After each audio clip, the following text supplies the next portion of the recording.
함께 읽겠습니다. 시작. 내 이름을 멸시하는 제사장들아, 나 만군의 여호와가 너희에게 이르기를 아들은 그 아버지를, 종은 그 주인을 공경하나니 내가 아버지일진데 나를 공경함이 어디 있느냐? 내가 주인일진데 나를 두려워함이 어디 있느냐? 너희는 이르기를 우리가 어떻게 주의 이름을 멸시하였나이까 하는도다. 아멘. 말라기서 강의 세 번째 시간입니다. 썩은 세상은 썩은 나 때문이다 라는 제목으로 말씀 증거합니다. 썩은 세상은 썩은 나 때문이다. 오늘 하나님의 말씀은 이스라엘의 영성이 냉랭해진 이유를 설명해 주고 있습니다. 사실 6절부터 14절까지를 한 단락으로 봐서 읽어야 되는데 우리가 이스라엘의 영성에 냉랭해진 전체적인 이유를 살피기에 앞서서 이 6절이라고 하는 단 한 절 말씀을 통하여서 이스라엘 백성의 결정적인 역할을 했던 계층들을 통해서 우리가 어떻게 영성이 회복되어져야 되며 그리고 대사회적인, 대교회적인 책임을 져야 되는가 하는 부분을 살펴보기를 원합니다. 6절을 다시 한번 읽어보겠습니다. 내 이름을 멸시하는 제사장들아, 나 만군의 여호와가 너희에게 이르기를 아들은 그 아버지를, 종은 그 주인을 공경하나니 내가 아버지일진데 나를 공경함이 어디 있느냐? 내가 주인일진데 나를 두려워함이 어디 있느냐? 하나 너희는 이르기를 우리가 어떻게 주의 이름을 멸시하였나이까 하는도다.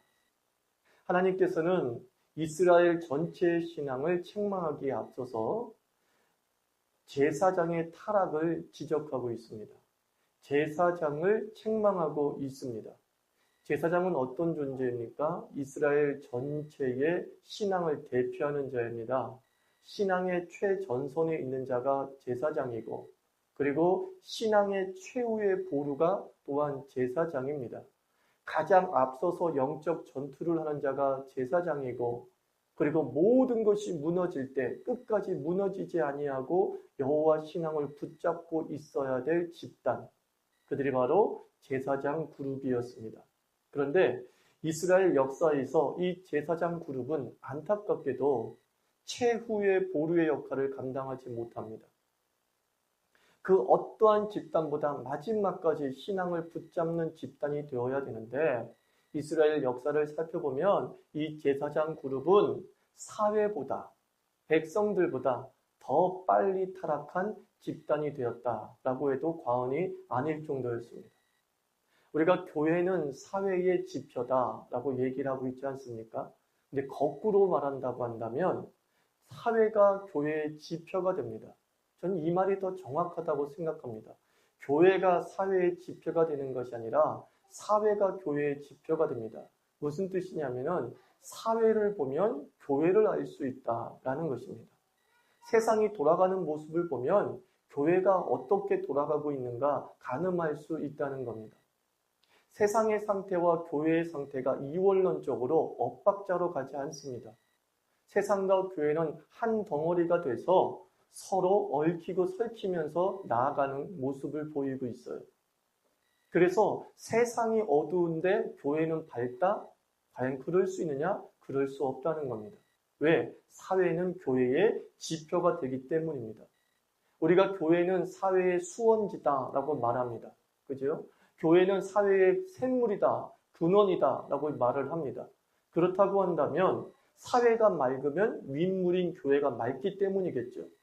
반면에 세상이 혼탁하다는 것은 윗물인 교회가 혼탁하기 때문에 아랫물인 세상이 혼탁하다라고 말할 수 있는 겁니다.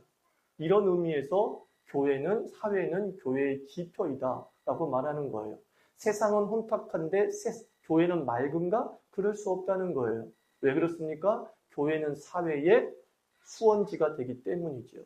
교회는 사회의 샘물이 되기 때문에 세상은 혼탁하나 우리는 맑아 라고 말할 수가 없는 겁니다. 정치 지도자가 부정부패합니다. 이것은 무엇을 의미하냐면 교회의 지도자도 만만치 않음을 보여주는 역설이에요. 교회 세상의 지도자는 타락했지만 교회의 지도자는 타락하지 않았어가 아니라 세상의 정치 지도자와 많은 지도자들이 타락의 모습을 보이고 있다고 한다면 그 수원의 역할을 하고 있는 종교 지도자는 이미 썩을 대로 썩었다라고 말해도 과언이 아니라는 것입니다. 왜 그렇습니까? 그 정치 지도자에게 영향을 미치는 존재가 종교 지도자 아닙니까? 미국이란 한 예를 들어 봅시다. 미국의 대통령은 목사님을 초빙해서 예배도 드리고 목사님에게도 조언을 듣습니다. 즉 목사가 지도자에게 영향을 미치고 있다는 것이죠. 그런데 그 대통령이 부패할 대로 부패했어요. 썩을 대로 썩었어요. 그러면은 목사와 상담을 했을 때에 그 목사 자신이 온전하게 이끌어가지 못했다는 것을 의미합니다. 그럼 왜 목사가 대통령을 온전히 못 이끌었습니까? 그도 한 종족이기 때문이죠. 그들도 한 통속이기 때문이죠. 그저 쇼맨십으로 얘기하고 나누는 것. 당신의 영광을 내 등에 업고 당신의 후광을 내 등에 업고 하는 식의 좋으면 좋은 식의 전략적 제휴가 있었을 뿐이다. 이렇게 판단할 수 있는 거죠. 세상이 썩었다라고 우리는 종종 얘기합니다. 와, 세상이 썩었어. 세상이 썩었어. 그러나 사실 우리가 그런 말 하면 안 됩니다. 왜 그런 줄 아십니까? 주께서 말씀하시기를 너희는 세상의 소금과 빛이다 라고 말씀했습니다. 소금이 있으면 썩지 않는다면서요. 바닷물의 2%가 소금이지만 그 2% 때문에 98%의 물이 썩지 않는다면서요. 근데 세상이 썩었다라고 말한다는 것은 무슨 뜻입니까? 2%의 크리스천들이 썩었다라는 뜻이죠. 소금이 제 맛을 발휘하지 못하고 소금이 썩어버리니까 사실은 세상이 썩은 것이죠. 빛이 빛의 기능을 다하지 못하니까 흑암의 세상이 돼버리고 마는 것이죠. 세상이 썩었다라고 말하면서 우리는 고고한 척 말할 수 없는 거예요. 도리어 우리는 누워서 침뱉게 하고 있는 거예요. 세상이 썩었다라고 말하면서 나도 썩었어 라고 말하는 것과 똑같은 거죠. 세상이 어두워 라고 말하면서 내 빛도 꺼졌어 라고 말하는 것과 똑같다는 것입니다. 우리는 사회를 비판해야 됩니다. 그러나 사회를 비판하면서 마치 사회와 내가 객관적으로 떨어져 있는 것처럼 말해서는 안 된다는 것이에요. 내가 그 사회를 비판함으로 나는 매우 의롭은 것을 보여주고자 하는 의도였다면 그건 매우 잘못된 거라는 겁니다. 세상이 썩었어라고 말하는 것을 통해서 나도 썩었어라는 고백이라면 그것은 크리스찬다운 비판이죠. 그럼 나는 썩지 않았는데 세상은 썩었어 라고 말하는 것은 어불성설이라는 것입니다. 당시 제사장들이 그러한 모습이었다는 거죠. 우리가 신문을 읽으면서 뉴스를 접하면서 우리 크리스찬들은요, 내 모습을 보는 듯 해야 돼요. 그죠? 내 모습을 보는 듯 하는 거예요. 안 좋은 모습을 보면서 내 모습을 보는 듯 하는 거죠. 엊그저께 게임에 빠져서 2살박이 아이를 숨막혀 죽이게 한 철부지 아버지가 구속되었습니다. 25인가 4인가 그렇다면서요. 게임하는데 귀찮다고 아이를 코를 막고 입을 막았는데 죽었다고 얘기를 합니다. 그것을 보면서 세상은 썩었어 라고 할 수 있지만 더불어서 내 자신에게 묻는 거예요. 나는 좋은 아버지인가? 내가 그 25살 철부지 아버지보다 좋은 아버지인가? 내 자신을 보고 물었을 때 좀 부끄럽더라고요. 나는 우리 종우 코만 안 막았을 뿐이지, 입만 안 막았을 뿐이지 나도 안 놀아줬거든요. 나도 함께 해주지 못했거든요. 그 25살 철부지 아버지가 어쩌면 나의 자화상일 수 있다는 것이죠. 내가 목사로서 그리고 예수를 믿는 아빠로서 나는 이 세상에 좋은 아빠의 모델과 원형을 보여줬는가? 내 자신에게 스스로 되물었을 때 고개를 숙이게 되는 거죠. 그러니 세상은 오죽하겠는가 하는 생각을 가져보는 것이죠. 초호화 예배당을 짓는 것 참 안타깝습니다. 수천억 원을 들여서 예배당을 짓는 것 안타깝습니다. 근데 곰곰이 생각해 보니까 우리도 그것에 걸맞는 사치를 부리고 있더라고요. 그렇지 않습니까? 그 교회야 수천억 원을 감당할 수 있는 능력이 있어요. 근데 우리 교회에서는 월 400만 원을 감당할 수 있는 능력이 있는가? 물어봤어요. 겨우겨우 버텨내고 있는 것이죠. 그렇다면 우리는 분명히 사치하고 있는 거죠. 그 생각이 들더라고요. 그게 뭐가 다르니 규모의 문제일 뿐이잖아 라는 거예요. 수만 명에서 수천 명, 개척교회에서의 400만 원. 어쩌면 그것은 가치라는 부분으로 따진다고 한다면 비슷하지 않나 생각합니다. 야, 우리 교회가 누굴 비판할 입장인가 생각해보니까 또 부끄럽더라고요. 또 부끄럽더라고요. 아, 그래. 우리도 이렇게 사치하게 사는데. 우리도 우리 수준에 걸맞지 않는 이런 편리한 시설들을 누리고 사는데 라고 하며 나를 먼저 돌아봐야 된다는 것이죠. 우리 자신의 빛과 소금의 기능을 다하지 못함을 사회의 어둠과 사회의 부패를 통해 확인해야 되는 것이에요. 사회가 썩었다는 것이 보일수록 내 영혼의 썩음을 봐야 되는 것이고, 사회의 어두운 면이 부각되면 부각될수록 우리 삶의 어두움을 봐야 되는 것이죠. 그리고 더욱 빛 대신 예수께 나아가야 될 줄 믿습니다.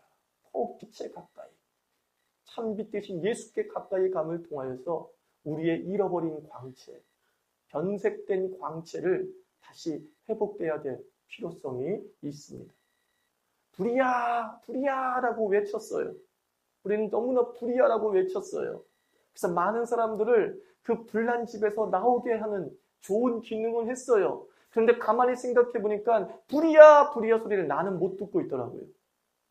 정작 내 집에 불이 났을 때 밖에 사람들이 불이야, 불이야라고 해주는데 나는 못 듣고 있는 거예요. 다른 집 불 났을 때 크게 돌아다니면서 동네방네 다니면서 불이야, 불이야, 불이야 했는데 내 집 불 났을 때 불이야 소리 못 듣고 있어요. 큰일 나는 거죠. 큰일 나는 거죠. 불이야 외쳐야 됩니다. 그러나 불이야 소리 또한 들어야 될 입장에 우리가 있어야 되는 거예요. 불이야라고 경고를 하는 입장에도 있어야 되지만 불이야라고 하는 나를 향한 경고에도 우리가 귀를 기울일 필요가 있습니다. 제사장들은 바로 그러한 기능을 잃어버리고 말았어요.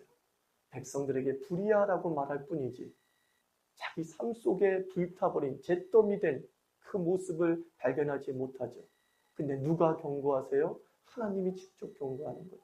이 제사장들아, 니들이 왜 나를 멸시하느냐?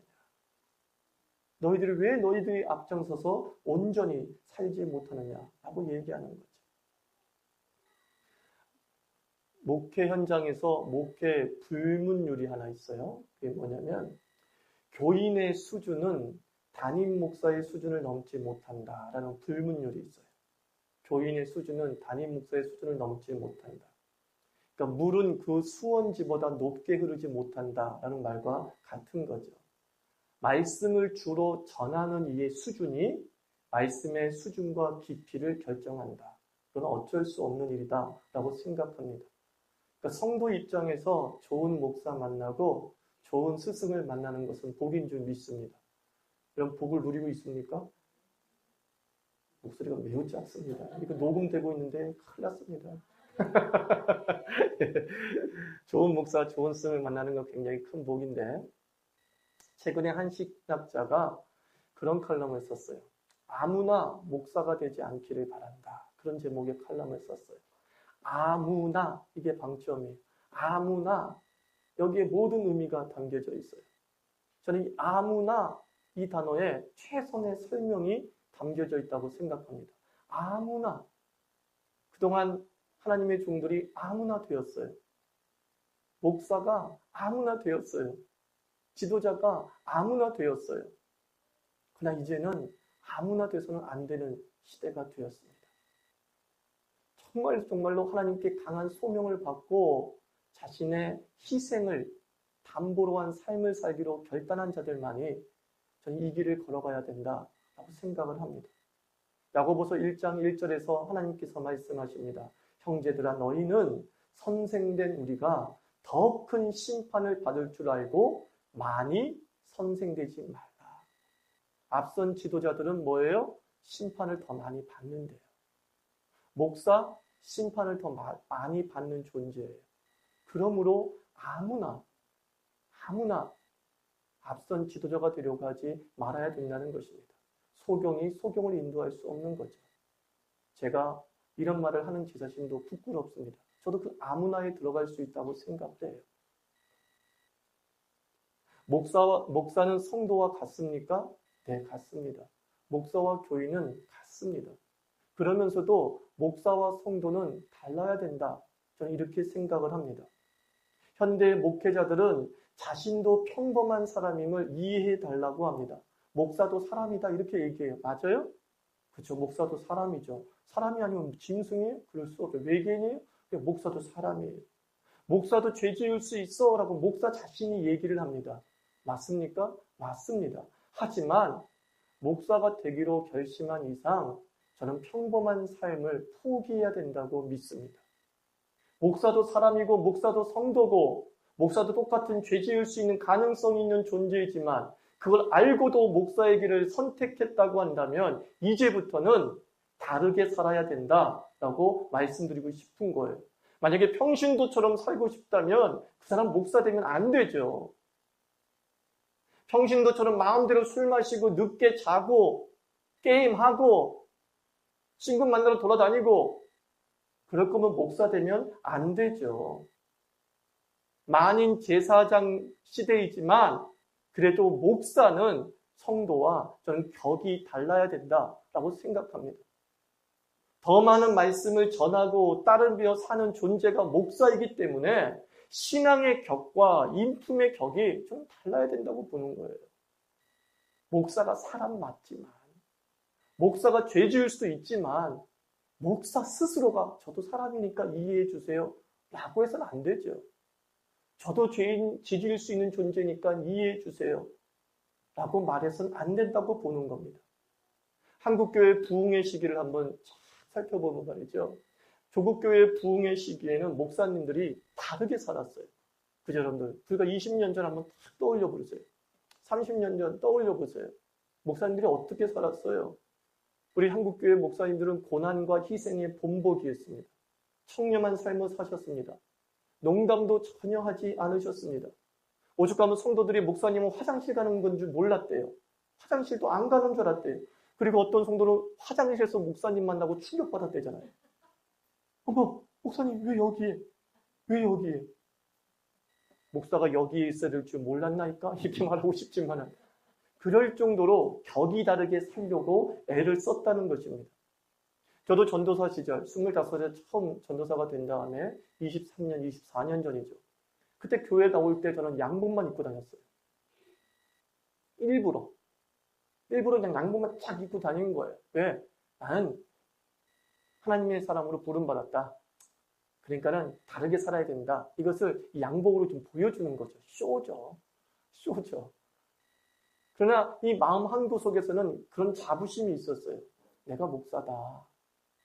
나는 다르게 살아야 된다. 라고 하는 강한 자극이 있었어요.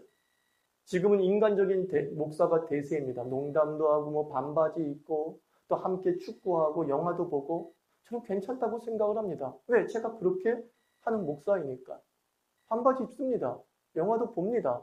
축구도 하고 그리고 함께 농담도 합니다. 위치라는 것은 낮아질수록 좋은 겁니다.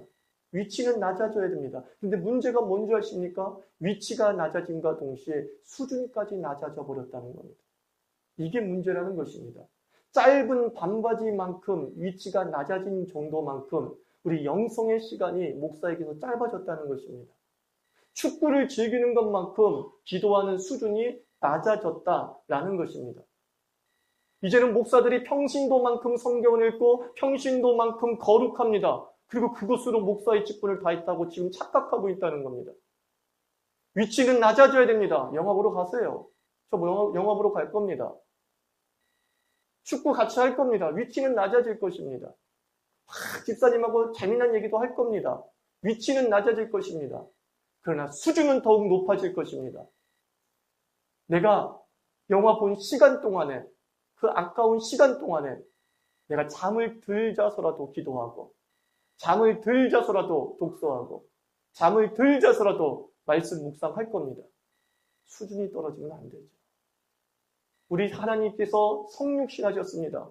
예수님께서 사람의 몸을 오셨습니다. 그건 위치의 낮아짐이에요. 그렇다고 그 위치가 낮아진 예수님께서 수준까지 낮았습니까? 죄를 짓고 다녔습니까? 말씀을 몰라가지고 거기 어디 있더라? 라고 했습니까? 아니에요. 수준은 여전히 하나님이셨어요. 수준은 여전히 하나님이셨어요. 저는 그런 지도자가 이제 한국교회 모델이 되어야 된다라고 생각합니다. 그러므로 우리 자유교회 성도에게 부탁하고 싶은 건 이거예요. 여러분들 목사에 대한 기대치를 낮추지 마십시오. 목사에 대한 기대치를 한껏 높게 가지고 있어야 돼요. 뭐 요즘 제대로 된 목사 있나 뭐 어쩔 수 없지 뭐. 그럴 수 있으면서 여유 있게 목사를 이해하려고 하는데 저한테만큼은 그러지 마십시오. 하철은 목사에게 높은 기대치를 갖고 기도해 주십시오. 하나님, 하철은 목사 고상한 목사 되게 하여 주시옵소서. 하나님, 하철은 목사 영감 있는 목사 되게 주시옵소서. 하나님 아버지, 하철은 목사 농담을 해도 그 속에 뜻이 있게 해 주시옵소서. 그죠? 우리 나에 대한 기대치를 높게 가지십시오. 우리 목사님에게 실망이야. 그냥 못 떠나서 여기 있는 거야. 이러지 말고요. 하나님, 예수님처럼 위치는 낮아졌지만 수준 높은 목사가 되게 하여 주시옵소서. 특히 저를 위해서 여러분들 세 가지 능력을 위해서 기도해 주시기 바랍니다. 저는 세 가지 이 능력이 저에게 필요하다고 봅니다. 첫째로 죽은 자를 살리는 목사가 되어야 됩니다. 죽은 자를 살리는 목사. 목사의 1차적 목회 대상은 살아있는 자가 아니라 죽은 자죠. 예수를 전혀 알지 못하는 자, 예수를 깨닫지 못하는 자, 부활의 영광이 무엇인지 깨닫지 못하는 자에게 살아있는 예수 그리스도의 복음을 전하는 것, 이게 목사의 1차적 사명이라고 봅니다. 요즘 목사들이 제일 힘들어하는 게 뭔지 아십니까? 전도 설교를 힘들어한대요. 말이 안 되잖아요. 전도 집회를 부담스러워한대요. 아니 어떻게 예수를 힘있게 전달할 능력을 갖고 있지 못하면서 목회를 한단 말입니까? 다른 설교는 다 하는데 전도 설교는 못하겠대요. 다른 부흥회는 열심히 초빙받아서 더 나아가는데 전도 집회 부흥회다 그러면 설레설레하는 분들이 계신다는 거예요. 말도 안 되죠. 살아있는 예수의 복음, 선명한 핏빛 복음을 온전히 전하는 목사가 되어야 될 줄 믿습니다. 성령 충만한 제자들은 밖으로 나아가 예수를 주라 전하였어요. 원색 복음을 전했다고요. 전도 설교에 강했다고요. 그 전도 설교에 3,000명이 회개하고 5,000명이 뒤집어지는 역사가 벌어졌습니다. 저도 이런 꿈을 꿉니다. 죽은 자가 살아나는 목사. 죽은 자가 살아나는 목사. 심령이 강팍해진 자들이 말씀 듣고 예수를 영접하는 역사. 저는 그것을 꿈꿉니다. 기도해 주십시오. 죽은 자를 살리는 목사. 두 번째 이런 기도를 해 주십시오. 병든 자를 고치는 목사. 죽은 자를 살리고 병든 자를 고쳐야죠.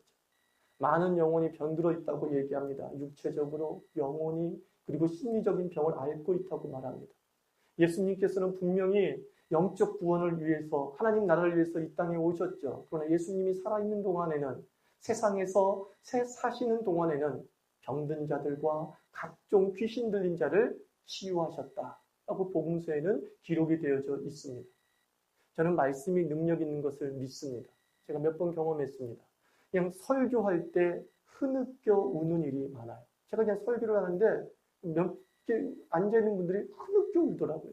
예배 전체를 통해서 흐느껴 우는 경우는 있어요. 근데 설교를 들으면서 우는 경우는 참 드문데 그런 경우를 제가 몇 번 경험했어요.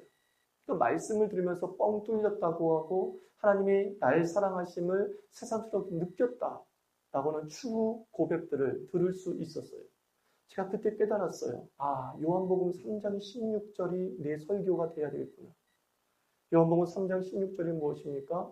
하나님께서 세상을 이처럼 사랑하사. 예배 때 설교를 들으면서 흐느껴 울었을 때 제 설교를 추적해 보니까 사랑 설교를 했더라고요. 하나님의 사랑.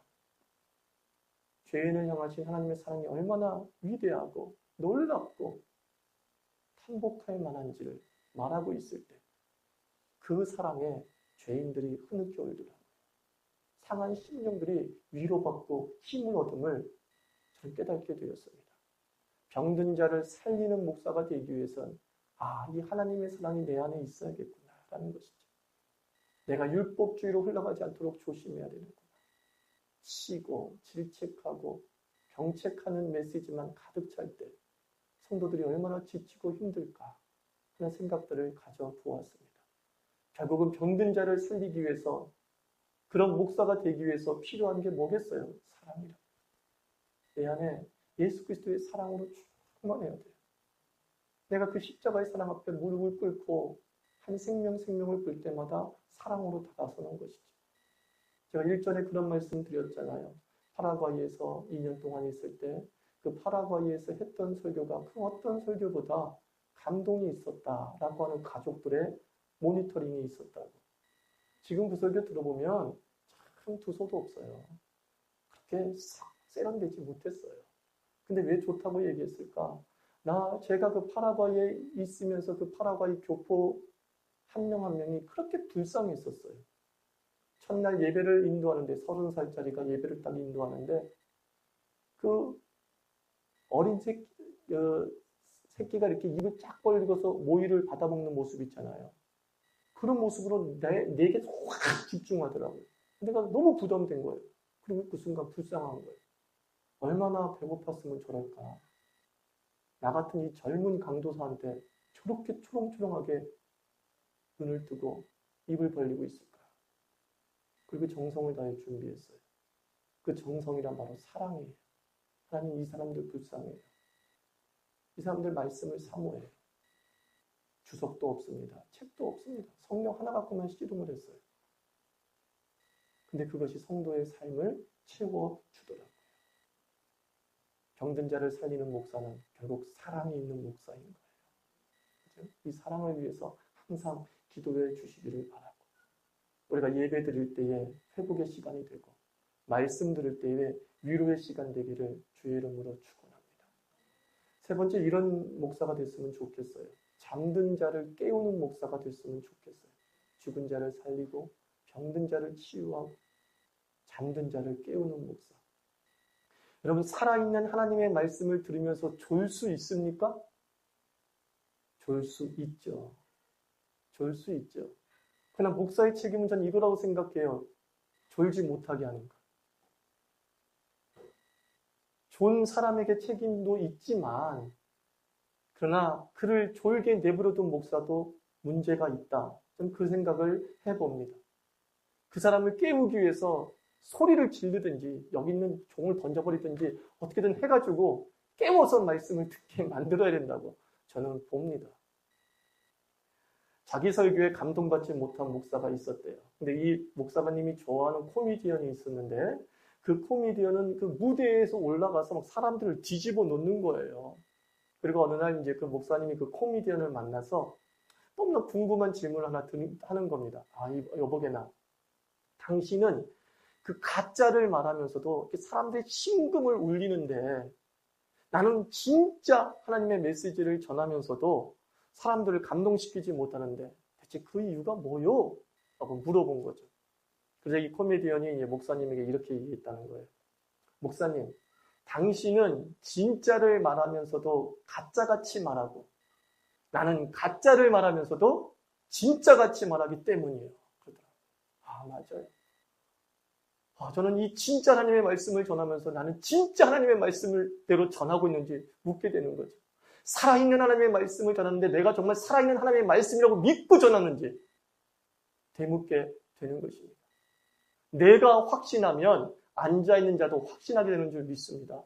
그러나 내가 뜨뜻미지근하면 앉아있는 자들도 영적인 존재이기 때문에 느껴요. 그냥 연설 하나 하고 있군, 이거죠. 좋은 책 짜집기해서 전해주고 있군, 이렇게 들릴 수밖에 없다는 것이죠. 내 안에 열정과 그리고 확신이 준비되어지면 잠자는 영혼을 깨울 줄 믿습니다. 그러므로 저는 예배 때 잠자는 자가 있다는 것을 수치로 여기고 싶어요. 우리 교회 누가 잔다? 그러면 수치야. 아예 수치. 그 사람을 안 나오게 하든지 안 보이게 하든지 아니면 깨워야겠죠. 세 번째, 깨워야겠죠. 소리를 지르든지 아까 말한 대로 종이를 던져가지고 참 크게 머리에 맞추든지 해가지고 그냥 깨워야겠죠. 그런 불같은 메시지를 전하고 싶은 겁니다. 사명에 잠든 자를 흔들어 깨우는 거죠. 예배 때마다 말씀을 들을 때마다 내 안에 식은 열정이 불타오르고 내가 하나님의 사람으로 살아야겠구나 결단하게 만드는 것. 내가 이런 비전을 꿈꿔야겠구나 라고 소망의 사람이 되게 하는 것. 저는 그것이 하나님이 나에게 주신 사명이요. 회복해야 될 목사의 원형이라고 생각을 합니다. 오늘 메시지는 지금 저한테 얘기하는 거예요. 지금 저한테. 그러나 여러분에게 드린 말씀은 그거죠. 여러분들이 기대치를 높게 가지면 가질수록 사실은 좋은 지도자가 배출될 것입니다. 사실 리더십은 팔로우십의 결정이에요. 추종자가 누구냐에 따라서 지도자가 누구냐가 결정되는 것입니다. 대한민국의 대통령, 추종자의 결과입니다. 세계의 지도자, 추종자의 결과입니다. 우리 따르는 자들이 높은 기대치를 가지고 하나님에 대한 또한 기대심을 가지고 날마다 깨어 기도한다면 하춘원 목사, 좋은 목사 될 것 같습니다. 여러분 때문에, 여러분의 기도 때문에, 하나님에 대한 간절한 소망 때문에 하나님이 저를 다듬으시어서 여러분에게 좋은 스승과 아비와 목사가 되게 하실 줄 믿습니다. 말씀을 맺습니다. 여러분들 성경을 읽으면서 그 성경의 한 절 한 절을 먼저 나에게 적용시키기를 원합니다. 우리는 성경을 읽으면서 세상을 비판하는 것이 아니라 나를 먼저 비판하기를 바랍니다. 내가 먼저 썩었을 때 세상은 썩을 수밖에 없는 것이죠. 썩은 세상을 보면서 나를 보십시오. 근데 어느 날 여러분이 길가를 걸어가다가 너무 아름다운 사회를 봤다면 그것은 여러분이 아름답게 산 것이라고.